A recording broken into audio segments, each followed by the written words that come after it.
diundang sama orang, sama pimpinan, sama bosnya, sama rekan kerjanya, sama partner bisnisnya. Oh, luar biasa persiapannya, ya.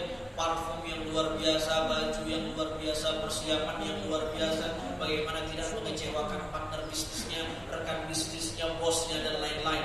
Tetapi ketika Tuhan yang undang, Allahu Akbar, dia datang dengan tidak semangat, takbirnya seperti orang yang pesakitan, rukunya seperti orang yang malas, sujudnya ogah-ogahan. Ini sepele juga.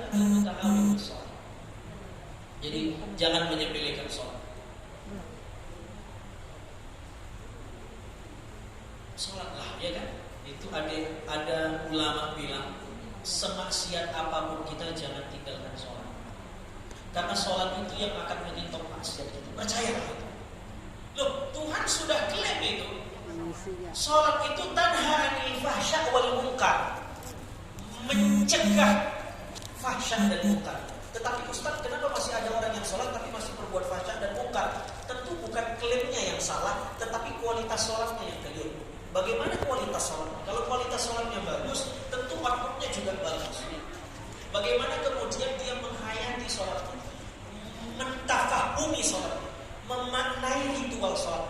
Apakah hanya sekedar gerakan dan ucapan tanpa makna, atau benar-benar dia hayati? Ada orang sholat seperti gerakan saja, Allahu Akbar, suruh rukuk, sujud, tapi dia nggak tahu apa makna rukuk dan sujud itu. Dan dia cuma bertalafuz saja, Subhana Rabbiyal A'la, Subhana Rabbiyal Azim, Bismillahirrahmanirrahim, Al-Fatihah selesai, sudah selesai salam. Nah, dia nggak tahu apa maknanya. Nah, kapan-kapan kita akan bicara tentang top ini, kayaknya menarik, memaknai sholat. Doakan saya, sudah sampai 70 halaman, saya lagi tulis buku tentang ini. Buku tentang seni menikmati sholat. Bagaimana bisa menikmati sholat dari ritual sampai spiritual, nggak cuma gerakan dan ucapan. Karena kalau cuma gerakan secara kinestetik, binatang itu lebih bagus dan canggih gerakannya daripada kita. Betul nggak? Anak manusia untuk bisa jalan keluar dari rahim ibu-ibu itu kapan? Prosesnya lama, betul? Jatuh, ngerangkak, jatuh lagi, ke kanan, ke kiri, baru dia bisa jalan. Tapi anak ayam netas dari cangkang yang keras itu untuk bisa jalan selama anak manusia kan? Lebih canggih gerakannya hewan atau manusia? Hewan. Kalau gerak cuma sekedar gerak, sholat kita sama seperti binatang sirkus. Coba lihat binatang sirkus. Anak saya ajak liburan, kalau ada sirkusnya senang banget. Lumba disuruh salin ke pawangnya, ya macam pinter itu binatang-binatang itu. Tapi tanya apa makna salin itu, nggak tahu dia. Kalau sholat hanya sekedar ucapan, samalah sholat kita seperti burung beo.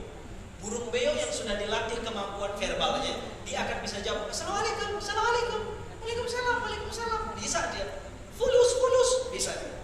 Beo. Tapi tanya apa makna salam itu? Apa makna? Dia nggak tahu. Dia punya kemampuan verbal, tapi dia nggak punya logika verbal. Dan apalagi spiritualitas verbal. Nah, itu saya coba jelaskan di buku saya yang nggak selesai itu. Nggak tahu kapan selesai.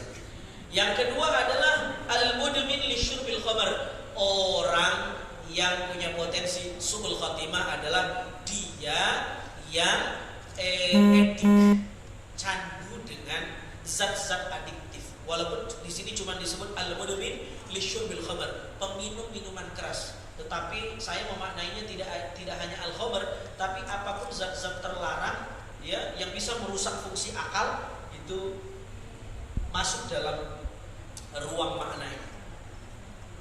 Hati-hati, merusak akal. Karena kalau akal rusak, yang lain-lain rusak. Yang kedua, apa? Wal aquli walidayhi. Anak-anak kita jaga, Pak, Bu, jaga. Macam-macam nih godaannya. Ada orang tua ekonominya nggak terlalu kaya, susah, empat-empatan orang tuanya, dia nyari nafkah buat sehari-hari aja nggak tahu, tapi anaknya soleh-soleha. Tapi ada yang ekonominya sudah bagus dan lain, anaknya kena sabu-sabu, macam-macam godaan, fitnah, ujian, macam-macam.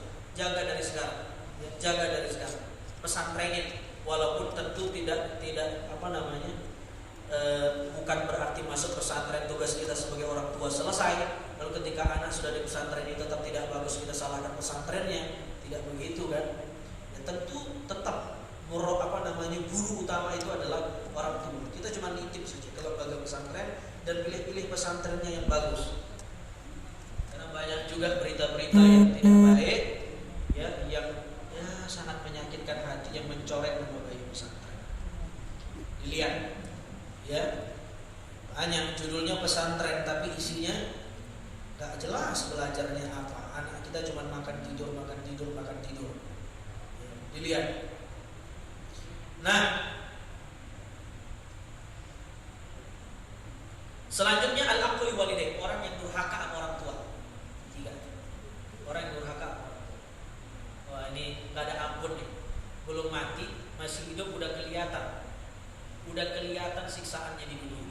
Al-aqul walidain, durhaka sama orang tua. Orang tua ini tentu maknanya banyak. Bisa orang tua nasab biologis, orang tua. Bisa orang tua sebab mertua, itu sebab pernikahan. Ada orang tua ideologi, guru agama, guru ngaji, guru apapun, guru kita yang mengajarkan kebaikan dengan kita, itu juga orang tua. Sudah habis? Jawab, oke. Itu al-aqul walidain, durhaka sama orang tua. Yang keempat, walladzi yu'dzil muslimin. Hati-hati nih yang keempat, nyakitin orang Islam, orang lain, tetangga, bukan hanya orang Islam tentu, siapapun makhluk Allah kita sakiti, kita rampas haknya, kita fitnah, kita gibah, kita bunuh karakternya. Hati-hati sudah. Itu hakul adam, itu susah, minta maaf. Ya, yang terakhir, yang kelima adalah wa kadzalika al-musirruna 'alal kaba'ir wal mubiqat wal ladzina lam yatubu ila Allah minha. Yang terakhir adalah orang yang menikmati dosanya, karena orang berbuat dosa ini levelnya macam-macam. Yang pertama, ada orang yang berbuat dosa, habis berbuat dosa dia nyesal. Ini level pertama.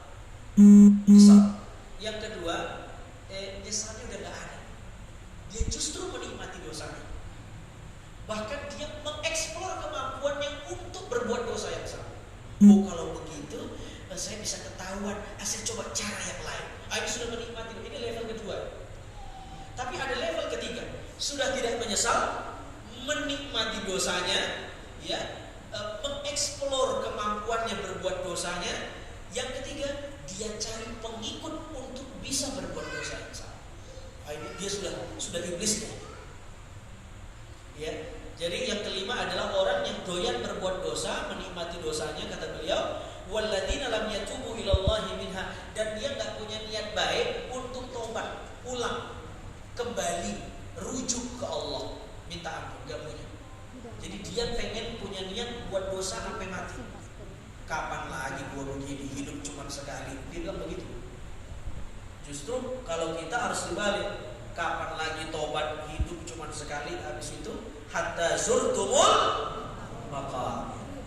Allah Ta'ala a'lam. Silahkan kalau ada yang mau dipertanyakan, bisa saya jawab, tidak bisa saya tutup.